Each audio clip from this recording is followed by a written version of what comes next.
창세기를 이제 한 장 한 장 강의를 안 하고요. 이제 50장까지를 오순절 기간 안에 성령 강림절 전에 이제 마치도록 하겠습니다. 근데 오늘 6장 말씀은 4장, 5장, 6장이 같이 보셔야 돼요. 여러분, 노아가 방주를 짓게 되는 순종의 사건이 과연 그 어떤 순종일까라는 걸 우리에게 좀 먼저 알려주시려고 합니다. 노아는 하나님과 동행한 자라고 얘기를 했죠. 이스라엘의 첫 정체성이 뭐냐면요. 목축하는 자입니다. 양을 기르는 자예요. 양을 기르면서 양을 하나님 앞에 기르는 목적은 내 거다라고 주신 게 아니라 양을 제사 드리기 위해서 기르는 겁니다. 양을 하나님 앞에 제물로 드리기 위해서 기르는 거예요. 야곱이 이제 이스라엘이 되기 전에 라반의 집에서 자기의 때를 이루고 나오잖아요. 근데 그 때를 이루고 나온 이후에 그 많은 때를 무엇에 쓸까라는 걸 우리가 나중에 보시면 에서한테 먼저 한 때를 둘러다가 보내면서 형은 내게 주와 같습니다. 이렇게 보내면서 화목을 요청해요. 그러니까 그가 큰 무리를 이루고 재산을 소유한 이유는 그가 두려워서 자기를 죽이려는 그 형 에서와 화목하게 된 게 아니라 에서는 들에 있는 사냥하는 자였죠. 야곱은 장막에 조용한 자였고, 그러니까 이 뭐 육체로 봤을 때는 형은 우락부락하고 야곱은 전혀 목축을 칠 만한 그런 능력이 있는 친구도 아니었는데 하나님께서 이제 라반의 집에서 이제 그 일을 하게 하신 거죠. 그래서 때를 이루고 나서 육체 때문에 두려웠던 게 아니라 자기 장자권을 지키기 위해서 세상과 화목을 한 겁니다. 그게 에서와 화목을 한 거예요. 그리고 에서와 같은 곳에 머물지 않고요. 야곱의 그 아버지 이삭의 터에 그대로 살고 에서가 떠나요. 자기가 더 많은 푸른 초장을 찾아서 떠납니다. 근데 야곱은 항상 목축을 치는 목적이 하나님 앞에 드리기 위해서. 근데 이 정체성이 출애굽하기 전에 이스라엘 백성이 애굽에 들어갔을 때의 정체성으로 드러낸 겁니다. 바로 앞에 야곱이 이제 부름을 받아서 갔을 때 나는 참 험악한 세월을 살았습니다. 그러면서 요셉이 형들에게 당부한 말이 우리 직업은 목축이라고 하세요. 그러면 애굽에는 이 짐승을 다루는 일을 부정하게 생각하는데, 왜냐하면 단순히 그냥 이렇게 소 키우고 양 키우고 하는 직업이 아닙니다. 백정이에요, 백정. 그 일을 하는 사람들은 그 짐승도 잡고 손에 피도 묻히고, 근데 이걸 부정한 것으로 외부 사람들은 여겼던 거예요. 우리나라도 그랬잖아요. 백정이라고 하는 건 진짜 이렇게 정육관에 있는 사람들 정말 푸대접하고 노예처럼 이렇게 생각을 하고 그랬잖아요. 근데 그 당시에도 그런 인식이 있었습니다. 사회 문화상, 근동의 문화상에. 그러니까는 우리의 정체성은 목축하는 자라고 얘기를 하세요. 그러면 어디라 보내냐면 푸른 초장이 있는 곳으로 보냅니다. 그게 고센 땅이에요. 하나님이 놀랍도록 인도하시는 게, 목축하는 자는 당연히 어디를 보내야 되죠? 푸른 초장으로 보내야 돼요. 하나님께서 아브라함에게 언약하신 말씀이 눈을 들어 동서남북을 바라봐라. 네 눈길이 닿는 곳이 다 너의 땅이 되리라. 아브라함이 때를 이루고 때가 너무 많아서 풀을 먹일 공간이 작으니까는 조카 롯과 헤어지게 되죠. 그리고 나서 하나님께서 아브라함에게 축복해 주신 말씀이 이제 그에게 지명하신, 약속하신 축복의 땅에 대한 성취가 이제 거기서 드러나게 되죠. 그 역사가 이제 거슬러 올라가서 누구에게서부터 시작이 되냐면, 여러분 4장에부터 시작되는 거예요. 6장에 노아의 방주를 짓는 순종은요, 4장의 아벨에서부터 시작되는 순종입니다. 5장에 가시면 4장 말미에 가서 4장 말미에 이제 5장에 들어가기 전에 아담이 자기의 모양을 따라서 아벨 대신에 다른 씨를 주셨다 하고 셋이라고 이렇게 얘기를 하잖아요. 아담의 자기 형상과 모양을 따른 다른 아들, 아벨과 같은 아들. 그러니까 아벨은 아담이 죄에 대해서 깨닫고 하나님 앞에 다시 돌아가려는 모습으로 살았던 것에 대해서 얘기하는 거죠. 근데 아벨이 뭘 했는지를 보면 아담이 무엇을 하고 살았는지를 알죠. 아벨이 하나님 앞에 첫 제사로 드린 게 자기 양의 첫 새끼를 하나님 앞에 그 새끼와 기름으로 드렸다 이렇게 얘기를 해요. 그러면 아벨이 뭘 해야 됐죠? 다윗에게 나단 선지자를 보내셔서 밧세바를 취했다라는 말을 비유의 말로 이제 다윗에게 먼저 전하실 때 하나님께서 뭐라고 하셨죠?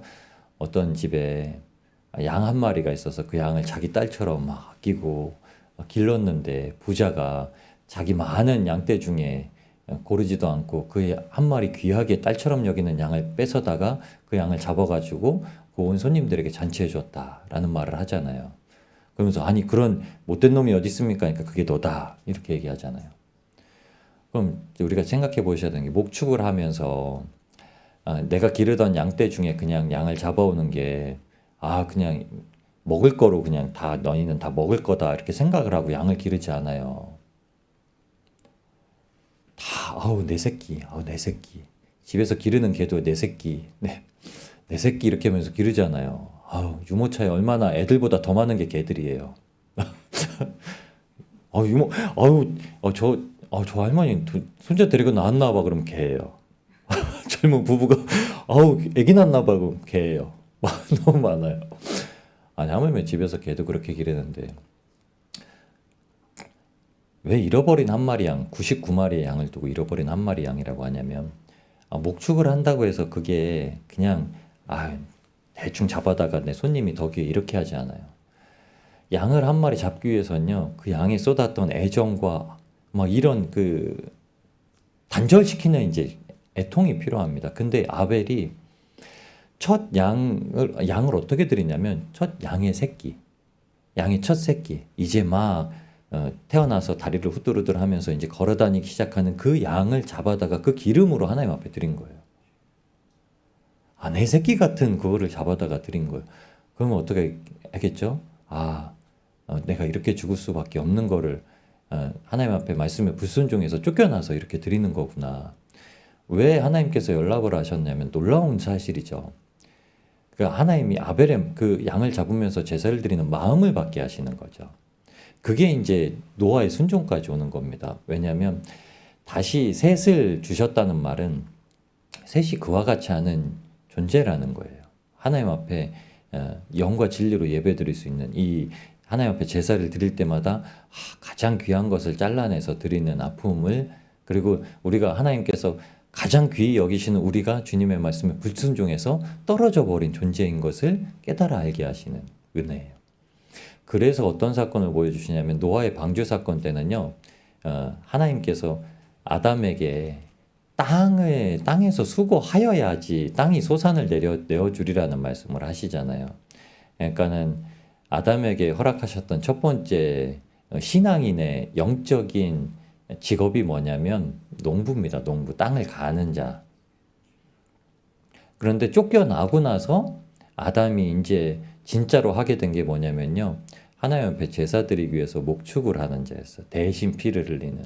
이건 분명히 하나님께서 가죽옷을 입히신 것을 아담이 안 거죠. 하나님이 가죽옷을 어디서 지어 오셔서 갑자기 그렇게 입히신 게 아니죠. 에덴 동산에 있었던 것 중에 가축을 잡아다가 입히신 거죠. 그러니까 어떻게 해야만 수치가 가려지는지를 배운 거죠. 그러니까 쫓겨나서 하나님과 매일 마주하고 못 사는 가운데 찾았던 거죠. 그게 5장에 에녹의 동행하는 사건이 나옵니다. 에녹이 65세에 자녀를 낳은 후에 300년 동안 하나님과 동행을 하게 되죠. 하나님께 진짜 셋과 같이 셋의 후손으로서 하나님 앞에 드리는 예배를 드린 거죠. 그런데 그게 하나님의 새 창조 질서 안에 이제 노아에게 역사되어진 겁니다. 그래서 노아를 어떻게 하죠? 노아에게 이제 육축을 하는 정말 하나님의 목자로서의 신분을 주신 게요. 들에 하나님께서 울타리를 쳐두신 초장으로 동물들을 이끄는 게 아니라 정말 우리의 푸르고 쉴만한 푸른 초장과 쉴만한 물가인 방주를 짓게 하셔서 거기에 동물들을 이끌어 들이십니다. 노아는 목자예요. 모든 동물들을 다 이끌어 들인 목자입니다. 그런데 한 가지를 하나님께서 더 명하세요. 농사 지은 거. 너와 이 동물들이 먹을 양식을 가득 채워라. 하나님이 채워주신 것도 아니에요. 너희가 이걸 채워라. 그럼 놀랍도록 이게 능력이 있어야 되겠죠. 이제 동물들을 또 다스릴 수 있고 땅에서 나는 소산도 수고해서 땅에서 나는 소산을 가지고 그것으로 말미암아 아담과 하와가 하나님의 말씀에 불순종한 것으로 말미암아 떨어졌던 땅이 저주를 받았던 것조차도 이제 노아를 통해서 안위하게 하십니다. 여러분, 주님의 무덤에서 우리가 부활하고 나서 주님께서 우리에게 새로운 것을 허락하셨죠. 그게 출애굽을 할 때 이 창세기의 말씀을 보여주시는 것과 똑같습니다. 이제 노아의 홍수가 일어나게 되죠. 노아의 홍수가 일어나는 사건을 이스라엘에 살던 출애굽하기 전에 백성들에게 들려주셨던 말씀이에요. 그 땅에 살던 사람들에게 하나님께서 첫 번째 징조를 보여주셨던 게 뭐냐면 나일강에다 지팡이를 쳐라. 그럼 뭘 하냐면 나일강이 핏물로 변한다는 거예요. 그러니까 나일강은 애굽 사람들이 생명의 근원이라고 생각하는 곳입니다. 그 물은 이 물을 마시면 생명의 근원이다.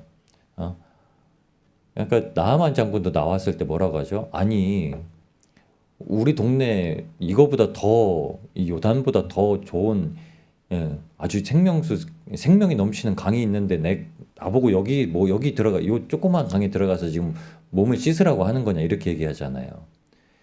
고대 근동사회에서는 강이라는 건 아주 자부심이야, 자부심. 애굽은 특별히 거기에서 나일강에서 모든 생명이 솟아난다고 생각을 하고 있었습니다. 그게 사고예요, 사고. 이스라엘 백성도 거기서 물을 먹으면 나 다시 힘이 솟는구나 막 이렇게 생각을 하는 거예요. 근데 거기에 재앙을 내리시죠. 그러면서 이 재앙이 하나님 앞에 하나님이 그것마저도 주관하신다는 걸 보여주시면서 옛 기억을 알게 하시는데 그게 뭐냐면 하나님이 옛날에도 홍수를 나타내셨다. 홍수를 주셨다는 거예요. 근데 이스라엘 백성들이 애굽에 살면서 신음하면서도 왜 이렇게 권리를 행사하고 우리가 뭉쳐서 이제 나가자 이렇게 생각을 못했냐면 그 당시에 노예 생활은요 그냥 피라미드 신전을 짓는 한 부속품처럼 여겨지던 셈입니다. 그러니까 우리는 아무 존재도 아니야 이러고 살고 있었던 거예요. 그러니까 감히 뭐 나갈 생각을 뭐 하고 이러지 않았던 거예요. 그냥 더 고되게 하면은 우리나라 사람들은 뭐 노조를 형성해 가지고 뭐 임금 올려달라 막 이렇게 하면 되지 왜 안 그러냐. 그 당시에는요 완전히 그냥 억눌려서 도저히 뭐 그런 생각은 아예 꿈도 못 꾸는 그냥 이스라엘 백성도 그렇게 노예 생활을 그냥 스스로 하고 있었던 거예요. 그러니까 인간에 대한 존재에 대한 무가치성이죠. 바로와 애굽 사람들은 그래도 뭐 평시민권을 가지고 있는데 우리는 노예야. 그냥 아무것도 아니야. 뭐 신분상승의 꿈도 안 꾸고요. 그런 와중에 하나님께서 모세를 통해서 이스라엘 백성에게 첫 번째 들려주신 사건은 네 땅이 패역함으로 사람들이 자기 맘대로 자기 눈에 보이는 것대로 좋은 걸 해서 그들의 완악함을 통해서 하나님께서 홍수를 주셨다는 거예요. 하나님이 사람을 보고 계셨다는 거예요. 사람을 보신다는 거예요. 그러니까 이스라엘이 나와서 이제 막 함부로 불평을 하잖아요. 함부로 불평을 하고 막 모세를 치려고 했던 게 그냥 그런 게 아니라 애굽에서 살던 세상에 종살이하던 습성이 그냥 가지고 있는 겁니다. 노예의 습성이 그냥 가지고 있는 거예요. 그들로 그들이 신분상승을 하겠다는 게 아닙니다. 그냥 자기 소견에 옳은 대로 막 나오는 거예요. 그러니까 거기를 벗어나지 못하는 상태로 있던 거. 근데 하나님께서 그것을 치시는 거예요. 뭐냐면 다 죽고 하나님과 함께하는 노아의 울타리 안에 들은 모든 하나님의 피조물들. 그러니까 지금 예수 그리스도 안에 푸른 초장에 들어있는 오직 주님의 품 안에 안겨있는 주님의 십자가에 함께 죽은 그리스도인들이 살아있는 것을 말씀해 주고 계신 겁니다. 예수님께서 십자가에 달려 돌아가시고 무덤에서 부활하신 이후에 두 번의 단계를 지나야 우리에게는 하나님께서 말씀하시는 새로운 질서가 형성이 되는데 그 질서가 이렇게 형성이 되는 거예요. 예수님께서 무덤에서 부활하셔서 갈라디아 말씀으로 가서 내가 사는 게 아니다. 내 안에 그리스도께 사는 것이다. 이유가 내가 주님의 십자가에 함께 못 박혀 죽고 이제 내가 사는 게 아니라 내가 육체 가운데 남은 때를 사는 건 나를 사랑하셔서 나를 대신해서 자기를 내어주신 하나님의 아들을 믿는 믿음 가운데 사는 거다. 완전히 내 스스로의 존재성을 부인하고 주님께서 나를 새로운 피조물로 만드셨다는 걸 알면 뭘로 돌아가냐면요. 출애굽 그리고 출바벨론 한 번씩 계속 나오는 거예요. 하나님이 첫 번째는 강제로 몰아내세요. 출애굽은요. 하나님이 강제로 다 몰아내셨어요. 그러니까 거기에 살고 싶은 자, 안 살고 싶은 자 이게 없어요. 기준이. 근데 출바벨론 할 때는요. 그 본향 땅으로 마음 먹고 돌아오기 원하는 자들이 애통하여서 옷을 찢고 그 비 가운데서 우리 회개하고 돌아가서 하나님께서 이제 다시금 일으키시는 역사로 성전을 회복하고 살아가겠습니다라고 하는 역사를 가지고 납니다. 이제 그냥 강제적으로 주님께서 밀어내신 거는 그리스도인이 되게 하시는 거고요. 출바벨론의 역사를 우리에게 갖게 하시는 거는 이제 우리가 마음의 소원을 두고 주님 앞에 행사하게 하시는 겁니다. 그러면 이제 창세기가 새롭게 들어가는 거예요. 여러분 이 창세기는 그냥 이스라엘 백성들이 넘어지고 죄악 가운데 쓰러졌다는 게 아니라 창세기 3장의 말씀은 이미 예수 그리스도의 승리하셨다는 말씀으로 이제 그 역사가 계속 이제 승리의 역사로 이어지는 겁니다. 새 질서로 우리 가운데 허락을 하신 거예요. 여러분 방주의 순종을 지금 노아가 합니다. 방주의 순종은요. 눈에 보이지 않는 심판을 선언하셨어요. 노아에게는 방주를 이렇게 지으라고 했어요. 내가 얼마 안 있으면 세상에 비를 많이 내리리라. 그러니까 이 비는 그냥 비가 아니라 다 죽는 비다. 그러니까 너는 방주를 지어라. 방주는 어떻게 지어라. 근데 방주는 3층 천으로 지어라. 상중하. 어디까지 닿도록이요? 하나님이 계신 그 하늘에 닿도록 지어라.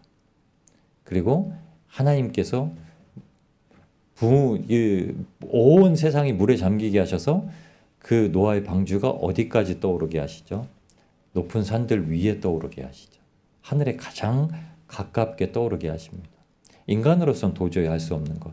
사도 바울이 고백하기로 그가 몸 안에 있었는지 몸 밖에 있었는지 내가 알 수는 없으나 그가 3층 천에 올라가 말할 수 없는 놀라운 비밀을 보고 돌아왔다라고 얘기를 합니다. 하나님께서 우리에게 놀라운 비밀을 보게 하신 건요.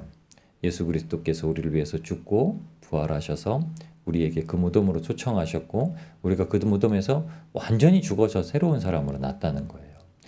여러분이 완전히 죽어져서 새로운 분들로 나셨다는 겁니다.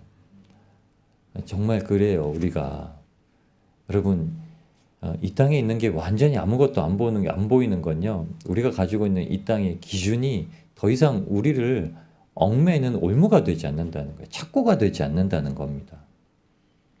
하나님은 기준에 따라 행사하지 않으세요.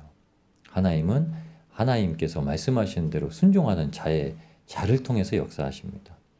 아니 노아가 어떻게 이 큰 방주를 지었다고 우리가 생각을 하겠어요? 우리 그냥 인간적인 생각으로 인간적인 사고로는 막 여러 가지 막 상상을 해요. 막 노아의 아들들과 같이 수고했을 거다. 뭐 코끼리가 제목을 날라줬을 거다. 그런 게 다 필요가 없습니다.